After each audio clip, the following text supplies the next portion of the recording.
Psychology କହିଥାଏ ଆପଣଙ୍କ ମନପସନ୍ଦର କୌଣସି ଏକ ମହିଳାଙ୍କୁ ଲୁଚେଇକି କୌଣସି ଏକ ସେକ୍ସ ପାୱାର କ୍ୟାପସୁଲ୍ ଖୁଆଇ ଦିଅନ୍ତୁ ଓ ଦେଖନ୍ତୁ ସେ ନିଜେ କେମିତି ଆପଣଙ୍କ ସହିତ କରିବା ପାଇଁ ଛଟପଟ ହେବେ। କାରଣ ଯେଉଁ ମହିଳାର ପରପୁରୁଷଙ୍କ ଠାରୁ ଘିଆ ଖାଇବାର ଅଭ୍ୟାସ ଥିବ ସେ ସବୁବେଳେ ଚାହିଁବେ କି କୌଣସି ପୁରୁଷ ସହିତ ମନ ମୁତାବକ ସେକ୍ସ କରିବା ପାଇଁ ଓ ତାଙ୍କଠାରୁ ପୁରାପୁରି ସନ୍ତୁଷ୍ଟ ହେବା ପାଇଁ।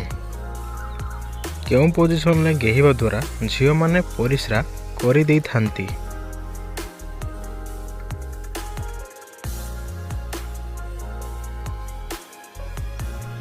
ଏହାର ଉତ୍ତର ହେଉଛି ମହିଳାମାନଙ୍କର ଗୋଡ଼ ଦୁଇଟିକୁ ତାଙ୍କରି ଉପରେ ପ୍ରେସର ଦେଇ ଗେହିବା ଦ୍ୱାରା ପରିସ୍ରା କରିଦେଇଥାନ୍ତି। ଘିଆ ଖାଇବା ପୂର୍ବରୁ ଝିଅମାନେ ତାଙ୍କ ପାର୍ଟନର ଠାରୁ କ'ଣ ଚାହିଁଥାନ୍ତି?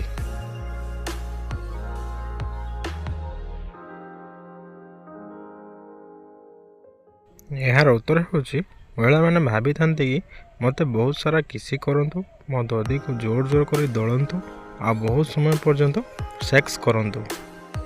ସାଇକୋଲୋଜି କହିଥାଏ କୌଣସି ମହିଳାଙ୍କୁ ବିଛଣା ଉପରେ ଶୁଆଇ ବହୁତ ସାରା ରୋମାନ୍ସ କରିସାରିଲା ପରେ ତାଙ୍କ ପେଟ ଉପରେ ରହି ବାଣ୍ଡଟିକୁ ଛିଡ଼ା କରି ଦୁଇଟି ଯାକ ଦଦିରେ ନେଇ ଘଷିବା ଦ୍ୱାରା ସେକ୍ସର ନିଶାରେ ଡୁବିଯାଇ ଆପଣଙ୍କର ବାଣ୍ଡଟିକୁ ପାଟିରେ ପୁରାଇ ଚୁଷିଥାନ୍ତି। ଝିଅମାନଙ୍କର କେଉଁ ବୟସରେ ସେହି ଜାଗା ସବୁଠାରୁ ଅଧିକ କୁଣ୍ଡେଇ ହୋଇଥାଏ?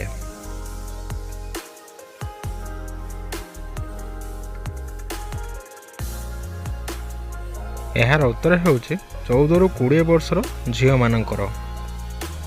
ସାଇକୋଲୋଜି କହିଥାଏ ଯଦି କୌଣସି ମହିଳା ଆପଣଙ୍କ ଗୁପ୍ତାଙ୍ଗକୁ ମଜାରେ ମଜାରେ ଛୁଇଁ ଦିଅନ୍ତି ତେବେ ବୁଝିଯାଆନ୍ତୁ କି ସେହି ମହିଳା ଆପଣଙ୍କ ସହିତ ଶାରୀରିକ ସମ୍ପର୍କ ବନାଇବାକୁ ଚାହୁଁଛନ୍ତି।